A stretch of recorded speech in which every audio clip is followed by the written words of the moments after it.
একটা মাহাত্ম্য হলো, এখানে রথের উপর দেবী পূজিত হন। তো এই পুজো সেই পুজো, প্রাণের পুজো।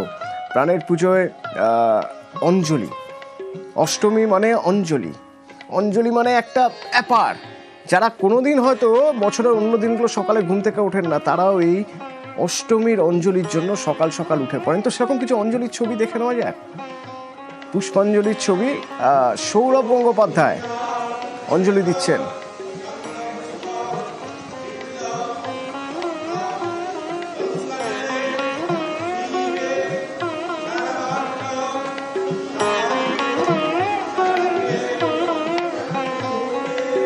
ডোনা গঙ্গোপাধ্যায়ও রয়েছেন সঙ্গে।